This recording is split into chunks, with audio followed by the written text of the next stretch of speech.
Hello guys, I'm doing some videos here on the 10 best things that I love about Orion. So Orion's a 90-foot Catana catamaran, flagship of the Catana fleet, biggest Catana ever built.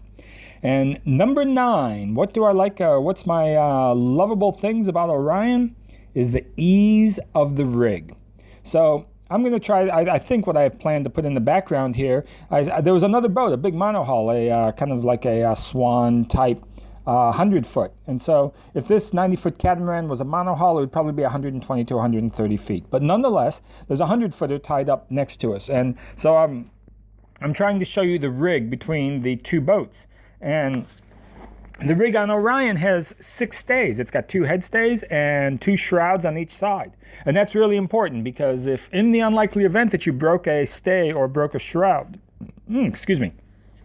in the unlikely event that you broke a stay or broke a shroud, you would still have one shroud on holding up the mast. So there's a whole safety issue there to have 2 shrouds in each position. So we've got 2, 4, 6, 2 head stays, 2 shrouds port, 2 shrouds starboard. And that's it. No spreaders, nothing else. Look at the boat next to us that I'm showing a picture of.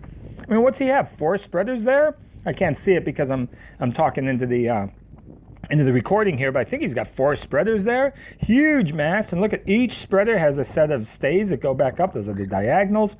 And so, in all those diagonals, it only takes one of those little shrouds, one of those little end fittings, one of those little tangs to let go, and the whole mast comes tumbling down.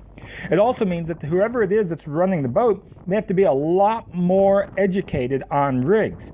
And so, like for example on Orion, as far as like rigging goes, there isn't a whole lot to know. It's basically just an upscaled version of a little rig, and it doesn't have all of those diagonals, all of those spreaders, all of those out of column issues that we would have to deal with if we had a rig kind of of a traditional boat. So someone spent a lot of time making this big carbon rig that is all designed for ease of sail. Now, ease of sail is going to be another of the points that I'm going to want to make, and so I'm going to cover that in another talk. But in this case, what I'm talking about is the ease of the rig. This also translates out to the simplicity of this rig. Translates out to less cost when you pull the rig every 5 years. All these big boats, we pull the rig down every 5 years, and we do a survey on the rig, and we go over all the metal bits and make sure that nothing has picked up like some hairline cracks. And there's like, well, if you look at that boat next to us, it's probably in the background right there. You know, you think about it, how many pieces of rigging end have to be checked there? How much time do the riggers have to spend taking that rig apart and putting that rig back together, compared to Orion, which has 6 stays. That's it. And the stays themselves don't have a whole bunch of pieces to them. It's just a stay, it goes up to the mast, boom, it clicks up to the mast, and that's it. So the simplicity of the rig, number 9.